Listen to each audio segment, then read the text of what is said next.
아까 오전에 그 내용을 이제 잘 알면 사실은 그 다음부터 내용은 우리 스스로도 각 계명이 무엇을 의미하는지를 충분히 풀 수 있을 정도로 10계명의 기본적인 내용들을 좀 살펴봤는데요. 이 내용에 근거해서 적용을 하면서 볼 텐데 책에 있는 내용을 우리가 다 할 수는 없으니까 중요한 내용들 보고 또 책에서는 이 책의 또 특징 중에 하나는 어떤 것에 대해서 이겁니다 이렇게만 제시하지 않고 왜 이러이러한지를 증명하려고 이상하게 그렇게 하려고 한 내용들이 많습니다. 그러니까 예를 들면 제1계명은 하나님 외에 다른 신을 두지 않는 것만 말하는 것이 아니라 하나님과 겸하여 섬기는 것도 그 마음을 있고, 또 하나님을 외에 다른 신을 섬기지 않는 것을 묻히는 것이 아니라 하나님을 더 힘써 섬겨야 될 것을 말하고 있고, 하나님을 알 것을 얘기하고, 이것들을 쭉 다 설명하면서 그게 왜 그런지 이유를 성경의 구절들과 비교하면서 이렇게 쭉 다 밝혀놨거든요. 그래서 오늘 강의 통해서는 이제 기본의 내용 들으시고 또 책 보시면서 이러해서 이렇구나 이제 이런 것도 생각하시면 좋겠습니다. 제1계명 너는 나 외에 다른 신들을 내게 두지 말라 이렇게 되는데요. 우리가 이제 기본적으로 이 계명을 생각하면 나는 다른 거 몰라도 제1계명은 잘 지킵니다 이렇게 생각할 수 있습니다. 왜냐하면 내가 뭐 부처를 믿는 것도 아니고 뭐 알라를 믿는 것도 아니고 하나님 말고 다른 신을 잘 알지도 못하는데, 그러니까 이제 우리가 오전에 그런 내용을 생각을 안 하는 분들은 그렇게 생각할 수 있지만 오전의 내용들을 알고 있는 사람들은 그렇지 않겠구나 정도는 누구나 다 생각할 수 있죠. 그러니까 다른 신 하면 어떤 눈에 보이는 인격적인 신만을 말하는 것이 아니라 하나님보다 더 사랑하는 모든 것들이 다 신이 될 수 있다는 사실을 우리가 막연하게나마도 생각할 수 있는데, 성경에 보면 그런 사실을 우리 분명하게 언급하고 있는 구절들이 많이 있는데요. 빌립보서 3장 19절을 한번 보시면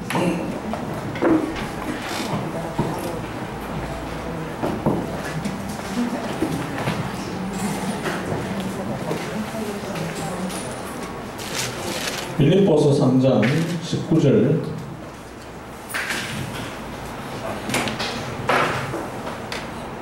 그들의 마치는 멸망이요 그들의 신은 배요. 그들의 신 여기서 바로 하나님 외에 다른 신을 그들의 신이고, 배는 통통 배가 아니고 먹는 그 배도 아니고 우리 배를 말하는 거예요. 배. 근데 그러면 이 배가 어떻게 신이냐? 이게 이제 여기서 먹는 것을 말하는 거예요. 우리가 하나님보다 먹는 것을 더 사랑하는 것을 신이 될 수 있다 이렇게 이야기를 합니다. 그러니까 신하면 눈에 보이는 신만을 말하는 것이 아니죠. 한 구절 더 보면 하박국 1장 11절 구약성경 나온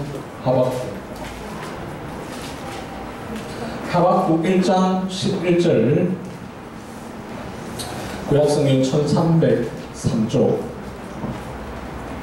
1302쪽 하박국 1장 11절 보시면 그들은 자기들의 힘을 자기들의 신으로 삼는 자들이라. 자기의 힘을 자기의 신으로 삼는다. 왜 자기 자신을 더 섬긴다라고 하는 자아신, 자아숭배 이런 걸 말하는데, 자기 힘을 믿는 것도 하나의 신이 될 수 있다라고 하는 것이죠.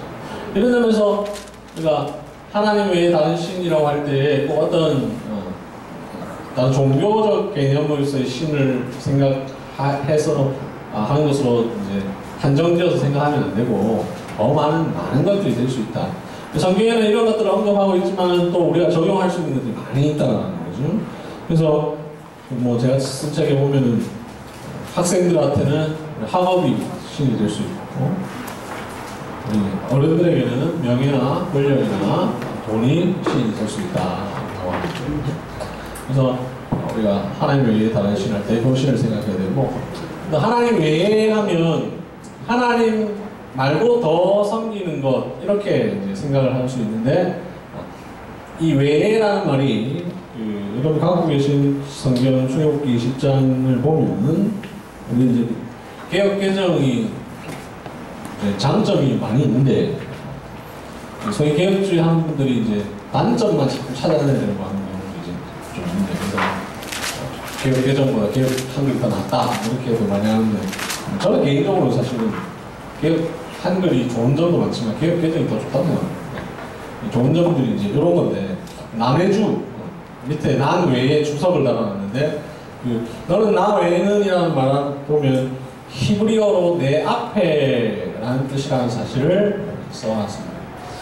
뭐 이제 성경 읽으실 때 여기 계신 분들은 어떤지 모르겠지만 저희 교회는 설교하면서도 이 남의주를 자주 제가 언급을 하는데 개혁 개정을 볼 때 이 남의주를 이제 꼭 이렇게 보시는 게 좋습니다. 남의주가 이제 잘 되어 있는데 아마도 그 NIV 성경이 남의주를 번역을 한 것으로 보이는데 이 설명이들이 잘 있어서 그래서 이 나 외에는이라는 말은 한편으로 직역하면 하나님 앞에 되고 이것이 또 그 NIV 성경에 보면 이 남의주 before라는 이 내 앞에라는 말이 beside라고 해서 곁에 또 될 수 있다 이렇게 해석되어 있습니다. 그래서 나 외라는 말은 하나님과 겸하여 하나님보다 더 섬기는 것 말고 하나님과 동등한 나란하게 섬기는 것도 제게는 이기는 것이 될 수 있다 이렇게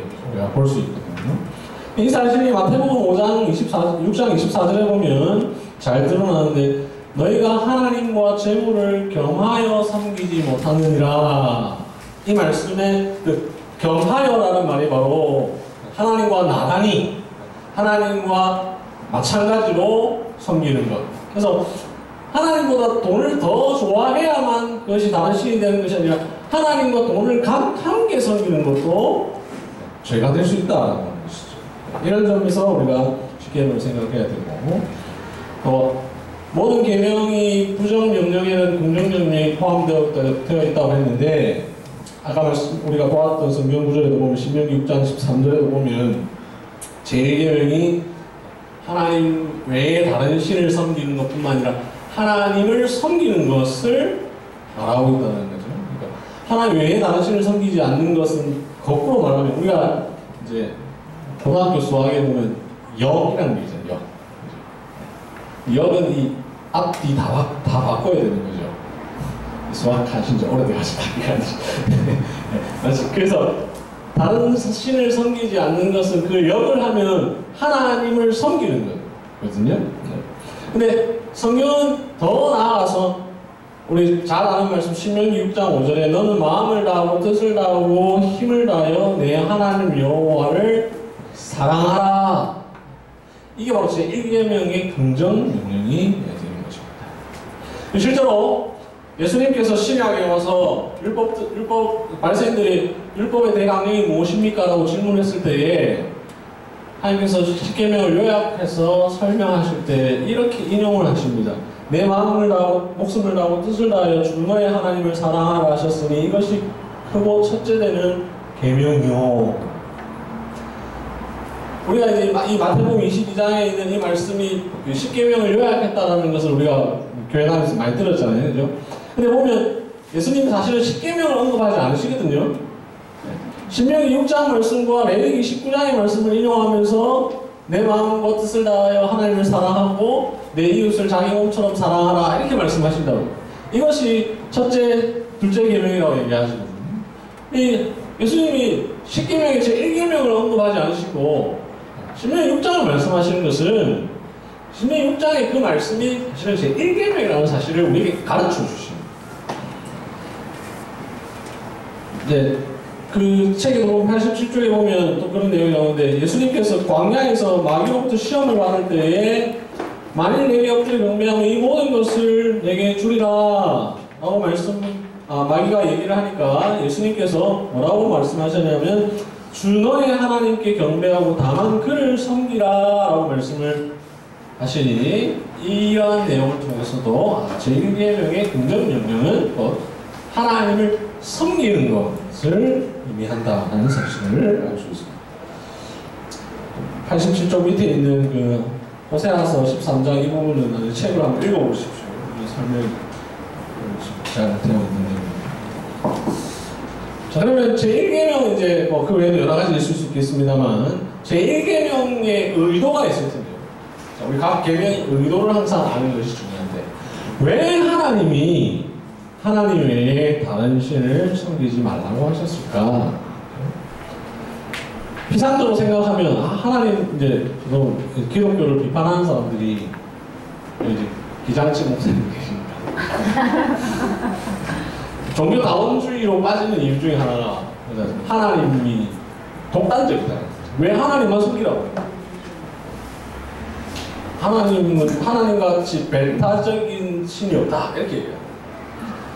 그럼 이제 우리 나름대로 변하기는 이렇게 막 하지만은 더 이제 좀 하나님 입장에서 말하기보다는 하나님 외에 다른 신이 없기 때문에 하나님 외에 다른 신이 있으면 하나님이 그래 나도 섬기고 다른 신도 섬겨라 이렇게 말씀하셨을 텐데 하나님 외에 다른 신이 없기 때문에 우리로 하여금 헛수고하지 않도록 하시는 거예요. 우리가 다른 신 다 한번 찾아가 보고 마지막에 하나님한테 오는 게 아니라 하나님 외에 다른 신이 없으니까 그냥 다른 데 가지 말고 나를 섬기라 이런 것입니다. 물론 이제 제1계명이 주어진 당시의 맥락에서는 어떤 의미로 주어졌냐면 출애굽한 이스라엘 백성들의 살아온 배경이 이집트라고 하는 상황입니다. 그죠? 이집트는 수많은 신들을 섬기는 나라입니다. 그 사실을 보여주는 대표적인 장면이 이제 출애굽할 때 있었던 10가지 재앙. 10가지 재앙은 단지 바로로부터 항복성을 이끌어내기 위한 과정으로 있었던 것이 아니라 이스라엘이 섬기던 여러 신들을 대표하는 신들이 다 헛되다라는 사실을 하나님께서 이집트와 그 이스라엘 백성들에게 모두에게 일깨워 주시기 위한 과정으로서 그렇게 하신 거예요. 그냥 하나님 바로 첫 번째 재앙하고 바로 이렇게 출애굽시키실 수도 있고 그렇게 하심으로 충분히 바로의 마음을 돌이키실 수도 있음에도 불구하고 하나님께서 그렇게 하지 않으신 이유는 그 모든 신들은 다 헛되고 오직 여호와 하나님만이 참 신이라는 사실을 보여주시기 위함인데요. 그게 1계명이 주어진 첫 번째 맥락인데 이 1계명의 궁극적인 의도는 하나님께서 우리로 하여금 하나님 외에 다른 신이 없다는 사실을 가르쳐 주시기 위한 하나님의 사랑입니다. 그래서 하나님 배타적이고 하나님 독단적이다라고 생각할 것이 아니라 오히려 하나님께서 정말로 우리를 사랑하셔서 우리를 배려해 주시기 위해서 하나님 외에 다른 신이 없다는 사실을 가르쳐 주기 위한 계명이다라는 점을 생각을 해야 되겠습니다. 그리고 제1계명 하면 우리 제1계명, 제2계명, 제3계명, 제3계명을 다 마찬가지지만 하나님 하면 이제 성부 하나님만을 생각하기 쉬운데 예수 그리스도도 마찬가지고 성령도 마찬가지다라는 사실을 또 염두에 두셔야 되겠습니다. 그 내용은 94쪽에 보면 자세하게 나와 있고요. 제2계명 제2계명 하면 우리 흔히 1계명을 반복하는 것으로 오해합니다. 실제로 이제 제2계명의 내용을 그냥 우리가 잘 모르고 읽으면 그렇게 이제 오해할 수가 있게 되어 있습니다. 설명이 이렇게 명백하게 나와 있는 것은 아니기 때문에 그래서 그 제2계명이 주어진 이후에 일어난 사건들을 통해서 제2계명이 어떤 의미인지를 또 파악할 수 있고 또 신명기 구절을 통해서 파악할 수 있는데 이 제2계명이 무슨 계명인지를 정확하게 알 수 있는 가장 대표적인 사건이 우리가 잘 아는 출애굽기 32장에 있는 금송아지 사건입니다. 이스라엘 백성들이 모세가 올라간 뒤에 하나님한테 올라간 뒤에 자기들이 출애굽하면서 전리품으로 받아온 금들을 모아서 송아지를 만듭니다. 왜 그들이 하필 송아지를 만들었을까? 애굽에서 있으면서 자기들이 본 신의 모습이 송아지의 모습입니다. 구약 이제 출애굽할 때 있었던 재앙 중에 악질 짐승에게 악질이 나는 제안들이 있잖아요. 이게 이제 그 송아지를 섬기는 신들이 있었기 때문에 그런 게 있었는데, 그래서 자기들이 믿는 하나님도 이렇게 생겼겠지 라고 생각하고 그 금송아지를 만들고, 그래서 금송아지를 만들면서 뭐라고 말하냐면, 자, 우리가 송아지 섬기자 이렇게 말 안 하거든요. 우리가 다른 신 섬기자 이렇게 말 안 하고, 너희를 애굽에서 인도하여 낸 신을 섬긴다 이렇게 얘기해요. 우리를 애굽에서 인도하여 낸 신을 섬긴다. 그 말은 하나님 섬긴다라는 말이에요. 그래서 제2계명의 모습을 보여주는데, 하나님을 금송아지의 형태로 만들어서 섬겼던 것, 이것이 제2계명을 어겼던 사건이었던 것이죠. 그래서 제2계명은 하나님 외에 다른 신을 형상화해서 만들어서 섬기는 것을 말하는 것이 아니라, 우리가 하나님을 섬길 때에 그냥 섬기지 않고 어떤 형상을 만들어서 섬기는 방식을 금하는 계명이다 라고 하는 거죠. 자, 그러면 여기도 이제 의도가 있을 터인데, 왜 하나님은 우리에게 형상을 만들어서 섬기는 것을 금하셨느냐 하는 거죠. 그 이유는 하나님의 가장 중요한 속성 중에 하나인 영이시라고 하는 속성 때문입니다. 하나님은 영이십니다. 하나님을 그래서 볼 수 있습니까? 없습니까? 없습니다. 간혹 하나님 봤다고 말하는 사람들인데 그 사람들 다 거짓말이고, 그거 본 건 하나님 아닙니다. 아닌 걸 하나님이라고 착각하고 봤다고 말하죠. 보는 순간 그건 하나님이 아니에요. 디모데후서에 보면 디모데전서에 보면 하나님은 본 사람이 아무도 없다라고 말씀했기 때문에 볼 수가 없습니다. 하나님은 영이시니 그 영이라고 하는 속성은 웨스민스터 소유리문답 제3답에 보면 하나님은 어떤 분이십니까? 라고 물으면서 제일 먼저 뭐라고 하냐면, 하나님은 영이시니, 그 다음 쭉 저는 못 외웁니다. 쭉 나옵니다. 하나님의 속성 중에 가장 대표적인 속성은, 그리고 하나님께서 갖고 있는 많은 속성을 포함하는 속성은 바로 영이시라고 하는 속성입니다. 이 하나님이 영이시라고 하는 것이 왜 중요하냐면, 그것을 통해서 하나님의 모든 부분들을 다 나타내는데, 특별히 하나님께서 갖고 있는 다른 속성 중에 하나가 이제 무소부재하시다 우리가 얘기해요. 영이 아닌 어떤 물리적 존재는 무소부재할 수가 없습니다. 다시 말하면 어디에나 다 있을 수가 없습니다. 일단 어디에나 다 있으려면 이 부피가 어디에나만큼 커야 됩니다. 그죠? 그래야 어디에나 다 있을 수 있습니다. 근데 영은 영이기 때문에 어디에나 있을 수 있습니다. 항상 다 있을 수 있는 거죠. 그래서 하나님이라고 하는 존재가 물리적 존재가 되는 순간, 눈에 보이는 형태로 띄게 되는 순간, 그 만드는 순간과 동시에 무소부재한 속성을 잃어버리게 됩니다. 그래서 하나님께서 자기 자신을 형상화하지 말라고 하는 이유는, 하나님을 형상화하는 순간 하나님의 본질이 파괴되게 됩니다. 우리는 하나님을 좀 더 잘 섬겨보려고 하고, 하나님이 안 보이니까 우리가 사실은 out of sight, out of mind라고, 눈에서 멀어지면 마음에서도 멀어집니다. 그죠, 우리 형제? 네. 그죠? 네.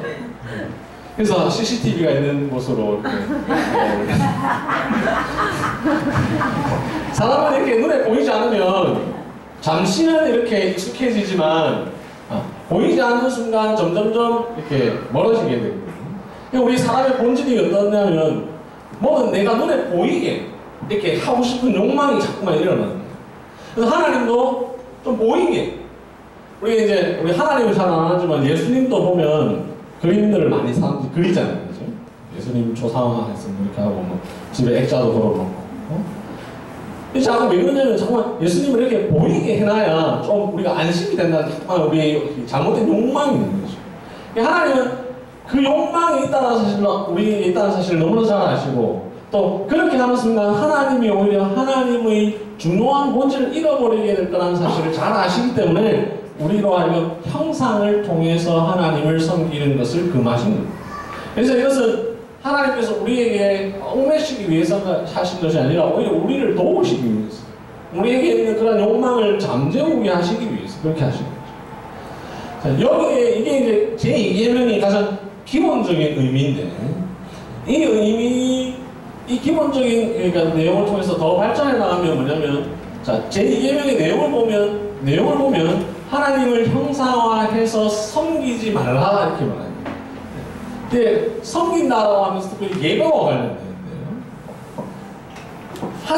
그러면 하나님을 형상화해서 섬기지 말라는 말은 반대로 말하면 하나님께서 이렇게 하라고 하는 방식대로만 예배하라는 거예요. 내가 하지 말라는 방식대로 나를 섬기지 말고 내가 하라고 하는 방식대로만 섬겨라 이렇게 얘기를 해서 그래서 우리는 거기서 뭐 어떤 그 중요한 원리를 도출해내냐면 하나님께 예배드리는 방식은 하나님께서 정해주신 방식대로 되는 거예요.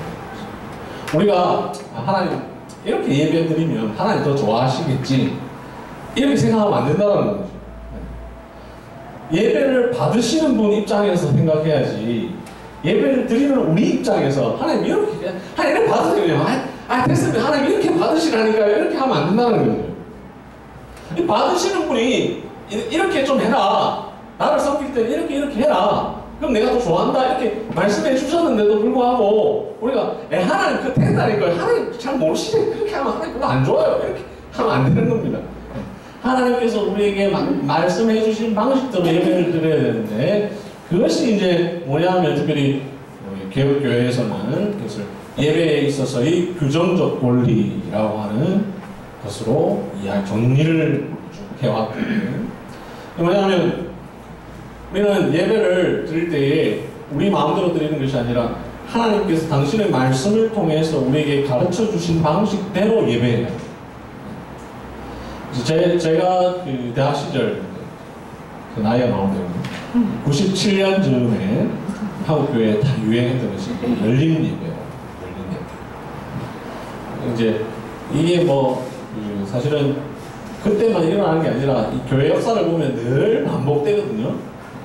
이게 뭐 해 아래 새로운 것이 없는 것처럼 우리는 마치 우리 시대에만 이런 일들이 있을 거라고 생각하고 늘 있어 왔는데 뭐냐면 전통적으로 예배하는 방식이 있어 왔던 이유는 그 규정적 원리라고 하는 것 때문에 있어 왔던 거예요.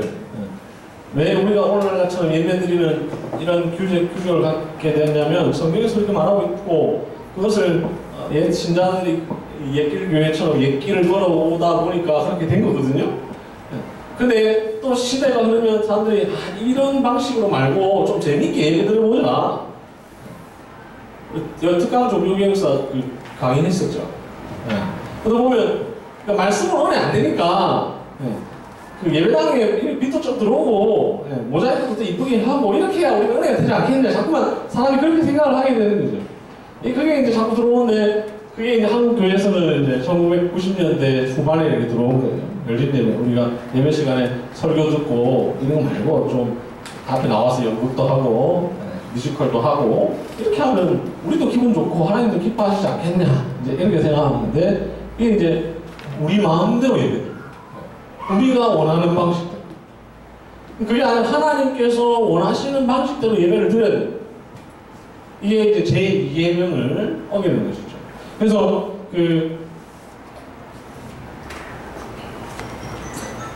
112쪽에 보면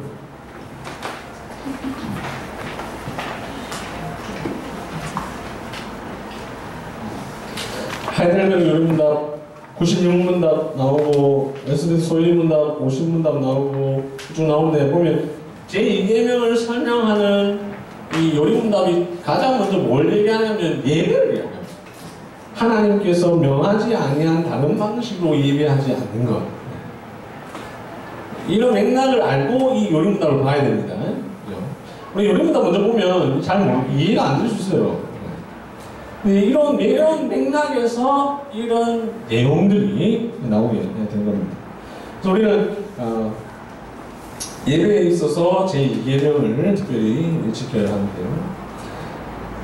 이 하나님을 형상화하지 않는 것은 아까도 제가 1계명 할 때도 말씀드렸지만 성부 하나님에 대해서만 생각할 것이 아니라 성자와 성령에 대해서도 마찬가지로 생각하는데 오늘 한국교회는 이제 이 제2계명을 정말 많이 어깁니다. 그러니까 아까 우리가 이제 10계명을 나누는 방식 얘기할 때 로마 카톨릭이 2계명 안 지키니까 2계명을 뺐는데 우리가 그러니까 저는 나쁘고 우리는 의롭다 이렇게 생각하는데 사실은 한국 교회가 이기는 많이 여기는데 곳곳에 교회당 돌아다니 보면 교회 예배당에 예수님 그림 막 그려놓은 거 있잖아요. 네. 이제 제가 이 책에 보면 그 각주에 써놨지 싶은데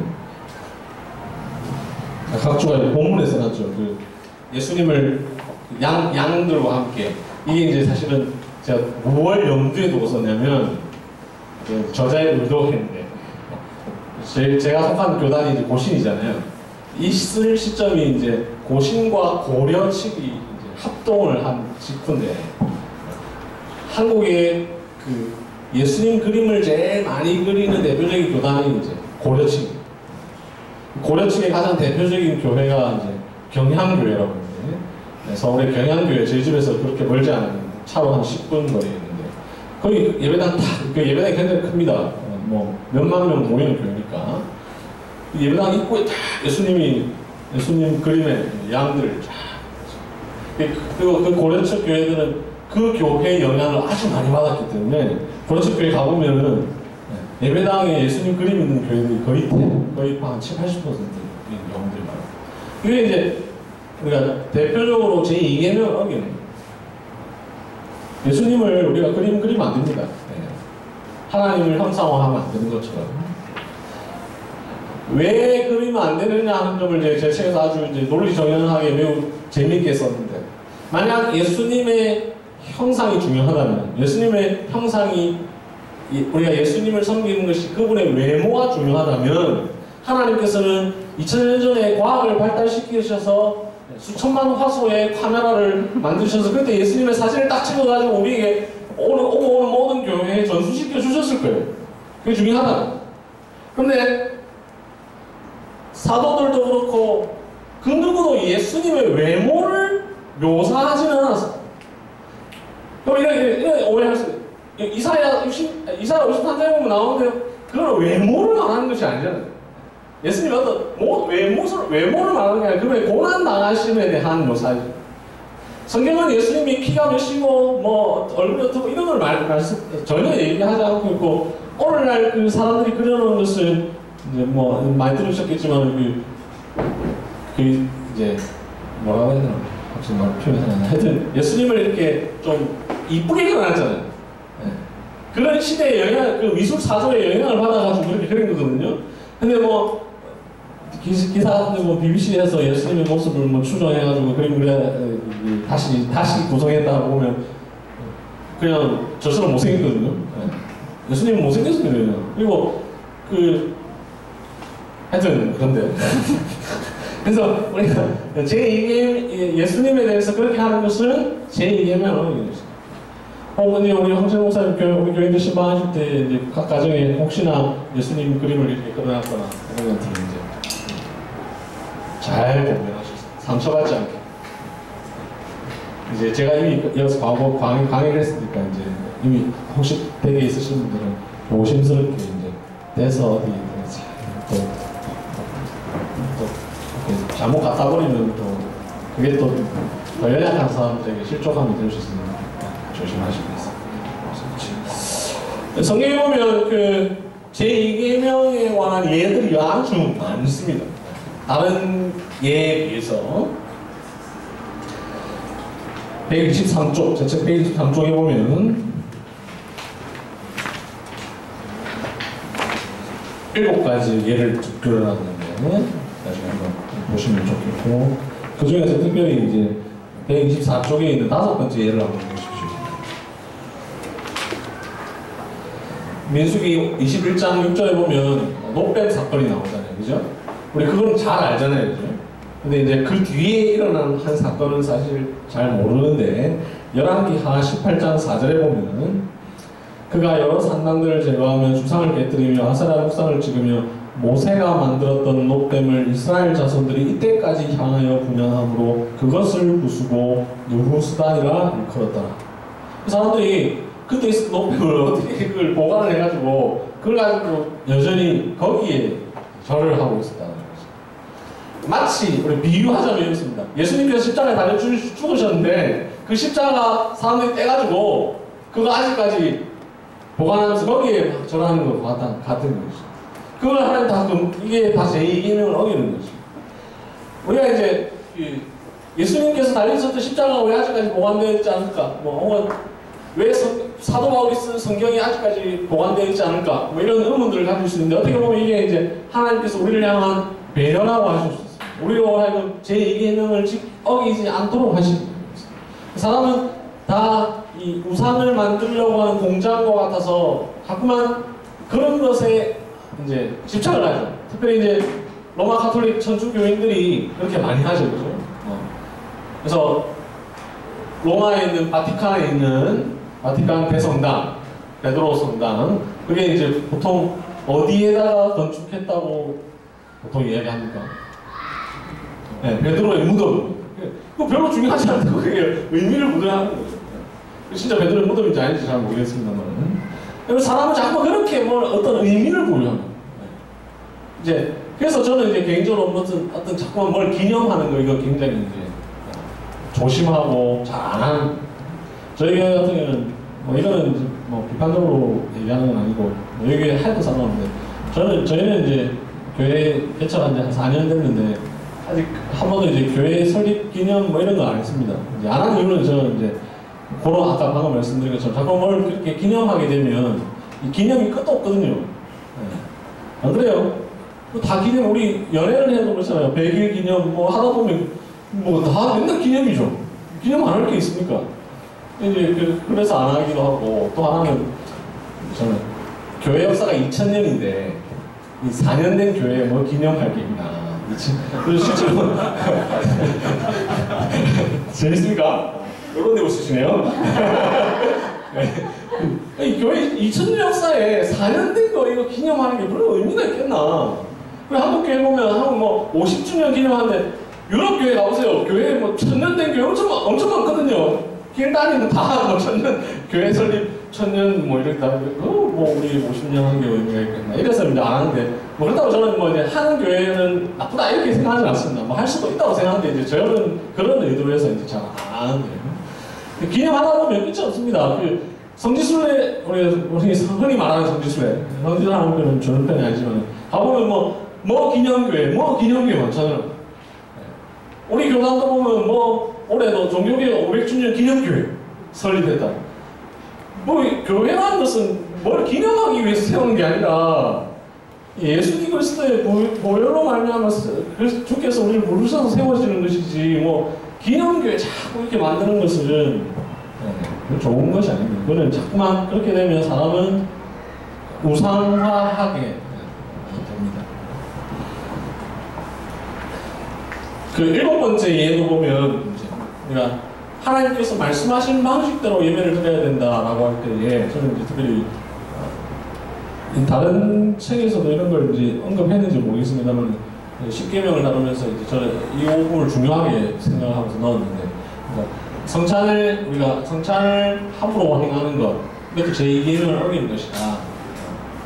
그래 보면 고린도서 여기 내용에 보면 합당하지 않게 먹고 마시는 데 대해서 30절에 보면 잠자는 자도 적지 아니하니 여기 계신 분 다 아시겠지만은 성경에서 잠자다 이 말은 잔다는 말이 아니고요. 죽었다는 뜻이거든요. 고린도 교회가 하나님 앞에 성찬을 제대로 참여하지 못하니까 거기에 병든 자도 있고 죽은 자까지 생겼다는 거죠. 이제 오늘날에는 그러한 일이 발생하지 않습니다. 계시 종교를 이후를 살아가고 있기 때문에 그것이 일어날 하나님께서 아주 주권적으로 역사하셔서 옛길교회가 성찬을 바르게 진행하지 못할 때 예길교회 성도 중에 누가 죽는 일이 발생할 수도 있을지 모르겠지만 이제 그럴 가능성은 거의 없는데 이 계시적 의미로 우리에게 주신 거거든요. 구약에도 보면 레위기 10장도 예를 들었습니다만 나답과 아비후가 하나님께서 명하시지 아니한 다른 불, 다른 불이란 말은 히브리어로 불법적인 불이라는 뜻을 갖고 있는데 그런 불로 제사를 드렸더니 죽었다. 구약에 특히 구약 얘기 많이 나오는데 구약에 죽었다 이 말은 이제 오늘날 우리의 의미로는 이제 출교 정도로 생각합니다.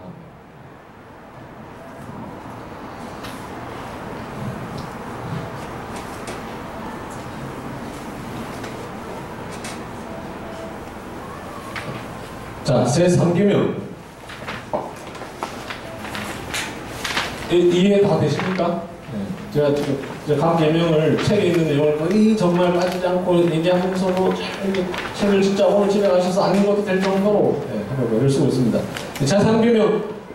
너는 내 하나님 여호와 이름을 망령되게 부르지 말라. 그래서 망령되게라는 말은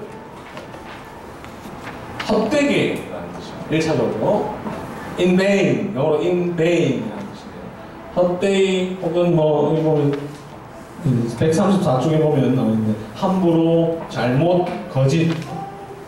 하나님의 이름을 함부로 부르는 것 혹은 잘못 부르는 것을 금하는 것이 제3계명이다. 그러면 여기도 이제 우리가 항상 각 계명을 적용해 나가려면 각 계명의 의미를 생각해야 되는데 왜 하나님은 우리에게 하나님의 이름을 함부로 부르지 말라라고 말씀하셨을까? 그 의도가 있을 텐데 그 의도는 바로 하나님의 이름은 곧 하나님 자기 자신입니다. 자, 우리가 일반적으로 옛날에 우리 이제 어릴 때 별거 아니지만 빨간색으로 자기 이름 쓰면 기분 나쁘잖아요. 그 왜냐면 빨간색 자체보다도 이름과 자기 자신은 하나거든. 자기 이름과 자기를 분리된 어떤 좀 더 다른 게 아니라 거의 본질적인데 우리도 하물며 그런데 사실 하나님에게 있어서는 더더욱 그런 왜냐하면 이유가 중요한데 하나님께서 구약에서 자기 자신을 계시하실 때 항상 무엇으로 계시하냐면 자기의 이름으로 계시하십니다. 나는 여호와이라. I am who I am. 나는 스스로 있는 자니라. 나는 야훼이라. 이렇게 자기 이름으로 하나님 자기 자신을 계시해줍니다. 나는 전능한 하나님이라. 엘 샤다이.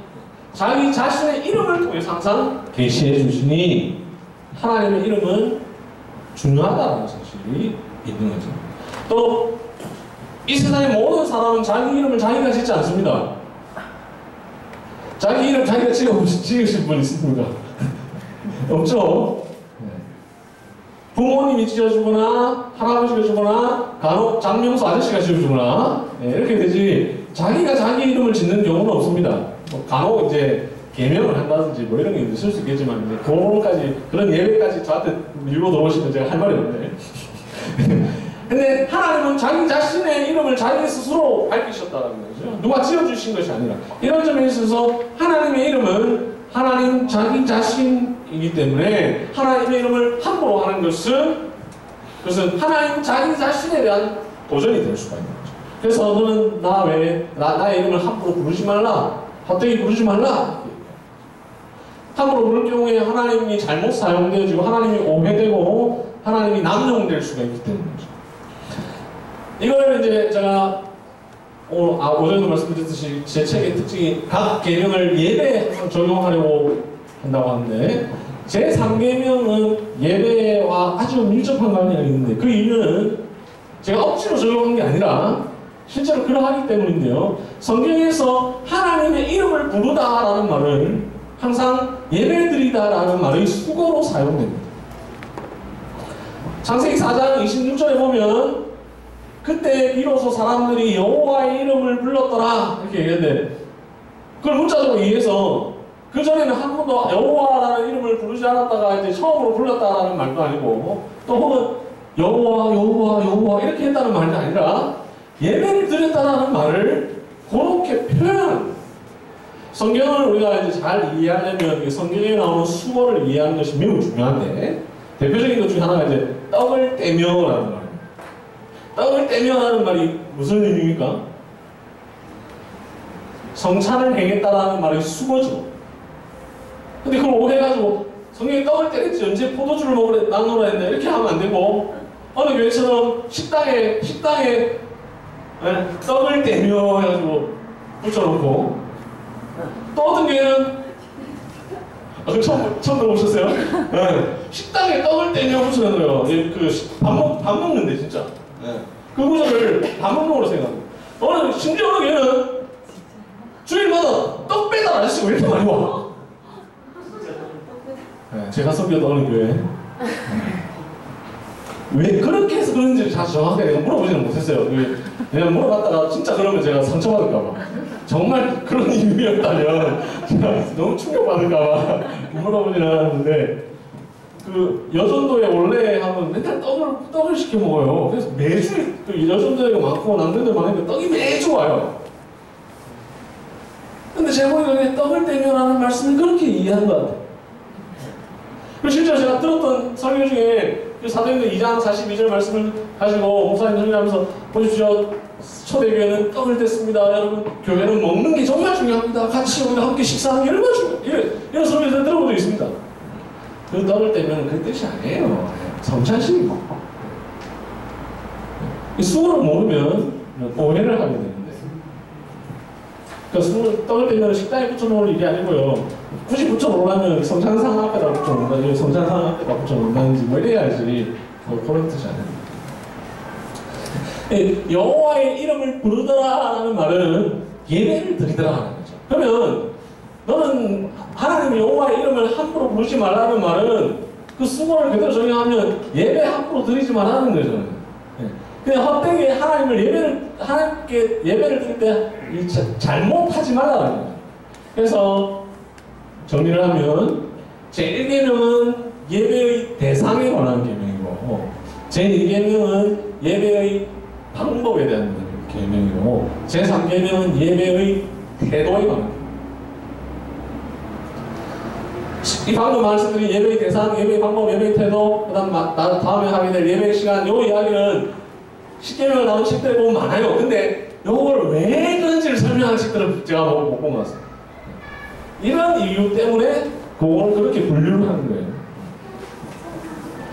그럼 예배에 있어서 우리가 어떤 태도로 드리느냐 하는 것이 제3계명이고, 또 왜 그러면 제3계명이 또 예배와 관련되느냐, 여러 가지 또 생각할 수 있는 것이, 예배를 구성하고 있는 수많은 요소들은 다 뭐하는 일입니까? 여호와의 이름을 부르는 일입니다. 그죠? 찬송, 하나님을 부르는 거죠. 기도, 하나님을 부르는 겁니다.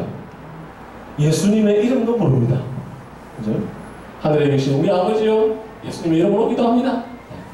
하나님을 부르는 겁니다. 세례, 성부, 성자와 성령의 이름으로 세례를, 예배를 구성하고 있는 많은 하나 봤는데, 설교는 목사님 지난주에 있었던 자기 일상 얘기하는 게 아니고 예화책에서 얘기하는 게 아니라 하나님을 부르는 거예요. 교인들에게 하나님을 전하는 거예요. 그래서 하나님의 이름을 부르는 행위들이 다 예배를 구성하고 있기 때문에, 더더욱 예배는 하나님의 이름을 부르는 것은 예배예요. 이런 점에서 예배의 태도를 말하는 것이니, 예배의 태도와 관련해서 우리가 잘못하는 모든 것들이 다 제3계명을 어기는 행위가 되는 것이죠. 그래서 보면 141쪽에도 보면, 제가 이거 넣을까 말까 넣을까 말까 하다 고민했던 것이 각주 141쪽 각주 140번.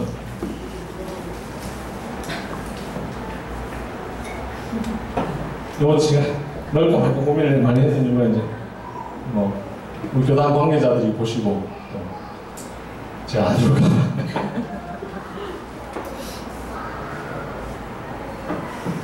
군대에서 아는 사람들에게 막 세례를 주잖아요. 여호와 이름을 망령되게 부르는 거예요. 아무에게나 성부와 성자와 성령의 이름으로 세례를 주는 행위가 아닙니다.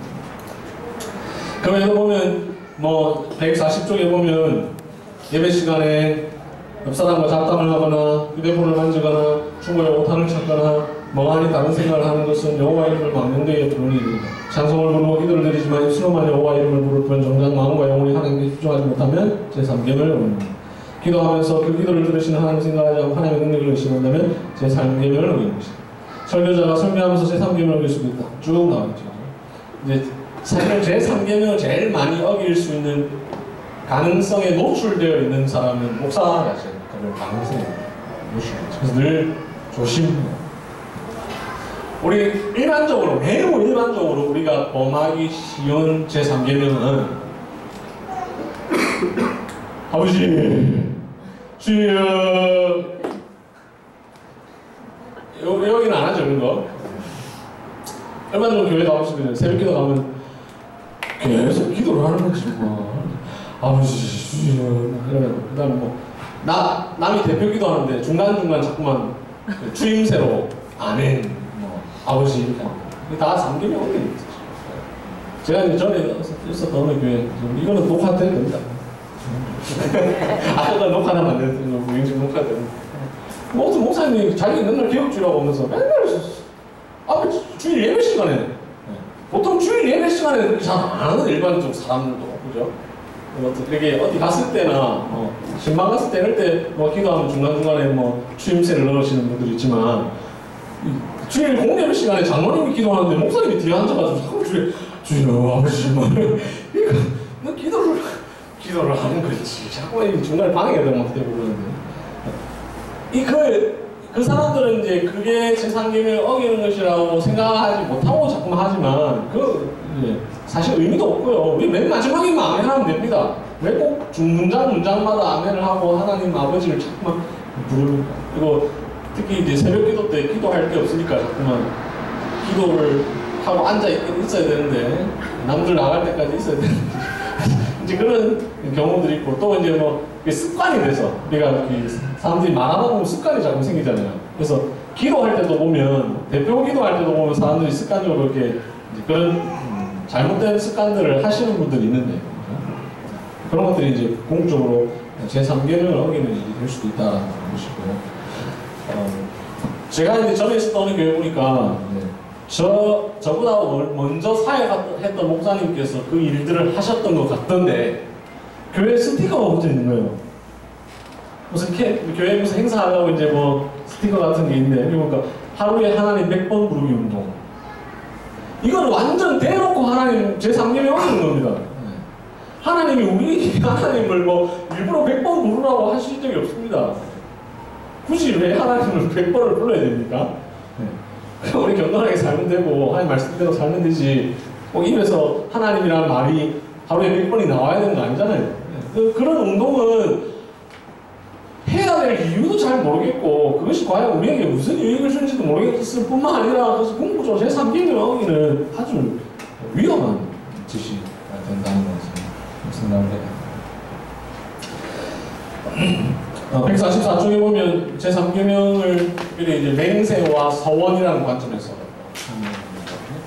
우리 웨스트민스터 신앙고백서를 보면 맹세와 서원을 한 장에서 할애를 해서 다루고 있습니다. 152쪽에 보면 나와 있는데 제22장은 합법적인 맹세와 서원. 이제 제 책에서 이제 특별히 강조하고자 하는 것 중에 또 하나가 뭐냐면 많은 책들이 대유리문답이나 소유리문답, 하이데베르리문답에서만 10계명에 관한 요소들을 끌어내는데 웨스트민스터 신앙고백서에도 10계명이라는 말은 하지 않지만 10계명으로 적용할 수 있는 많은 요소들이 다 다루고 있는 것들이 있는데 그 대표적인 것 중 하나가 이제 바로 이 제22장 또 하나는 제24 몇 장이지? 네, 21장 좀 예배와 이제 22장이 제3계명 맹세와 서원에 관한 것입니다. 왜 맹세와 서원이 제3계명을 어기는 것이냐? 그리스도인들이 하는 모든 맹세들은 다 하나님의 이름 앞에서 하는 것이기 때문에. 그리고 여기 뭐 책에 자세하게 설명이 되어 있을 텐데 성경 구절들을 보면 맹세가 하나님의 이름으로 하는 것이라는 사실을 분명하게 우리 언급하고 있거든요. 그래서 우리가 잘못된 맹세와 서원을 하는 것은 하나님 앞에 제3계명을 어기는 것이죠. 대표적인 것이 우리 교단에도 그런 게 많은데 고신대 신학과에 가면 왜 여기 왔어요? 이렇게 물어보면 다 한 30%는 이렇게 얘기해요. 어머니가 뱃속에 있을 때 목사되라고 서원해가지고 이렇게 니는 왜 왔는데? 그 엄마 서원해서 온 거야. 그 서원할 때 니는 알았나? 아니 뭐 당연히 몰랐지. 그럼 왜 니가 지키노? 너가 엄마가 지켜야지. 그리고 여러분들 혹시 보신 적 있습니까? 저는 목사로 서원했다는 사람 봤는데 장로로 서원해서 장로가 됐다는 사람은 못 봤어요. 왜 목사로 서원입니까? 그리고 목사 서원했으니까 목사 돼야 되면 장로 서원하면 다 장로 돼야 됩니다. 그러면 교회 안에 장로 되고 싶은 사람 엄청 많을 텐데 다 저는 장로 되려고 소원했으니까 장로 해야 됩니다 이렇게 할 수 없잖아요. 그래도 자기 엄마가 목사 되려고 소원했는데 왜 그 엄마 때문에 수많은 교인들이 고생해야 됩니까? 목사로서 아주 좋은 자질을 있는 분이 결국 됐다면 상관없지만 그렇지 못한 사람이 단지 서원 때문에 목사가 되었을 경우에 그 사람이 목회하게 되면 수많은 교인들은 도대체 무슨 죄입니까? 네. 이 서원을 함부로 하는 것은 다 제3계명은 목사직은 서원할 대상이 아닙니다. 그래서 내적 부르심과 외적 부르심을 통해서 확인되어야 될 일이기 때문에 부모의 소원이 될 일이 전혀 아닙니다. 본인 자기 자신의 내적 소명이 제일 중요하고 그다음 더 중요한 것은 교회의 확인을 통한 소명 확인이 중요한 것이죠. 그래서 내가 되고 싶다 이 대응이 아니거든요. 맹세와 소원은 제3계명 어기는 것이고 또 맹세와 소원이 우리의 일반적으로 적용할 수 있는 것은 바로 우리가 세례를 받을 때 서약한 것, 직분자로 서약한 것, 교회 앞에서 행하는 많은 우리의 다짐기 이런 것들이 다 보호하는 계명, 제3계명이 될 수가 있겠습니다.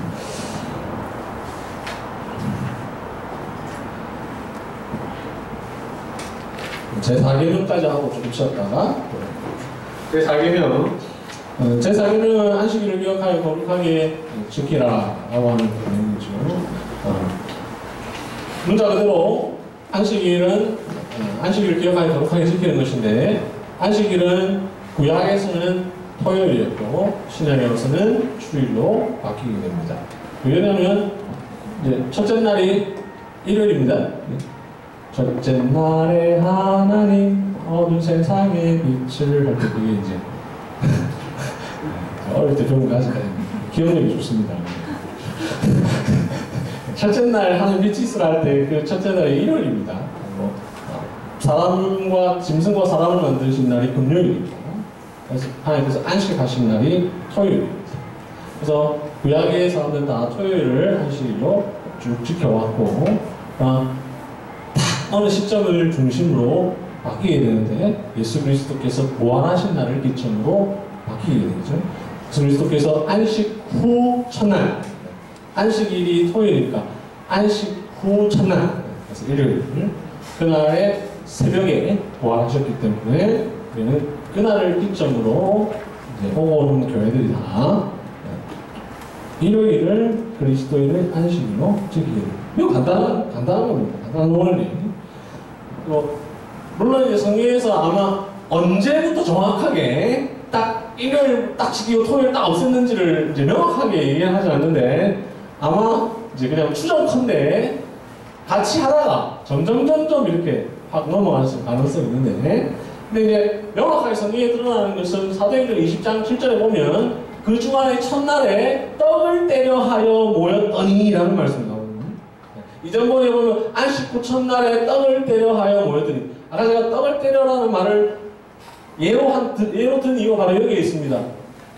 왜 그 주간의 첫날에 떡을 때려 하여 모였더니가 주의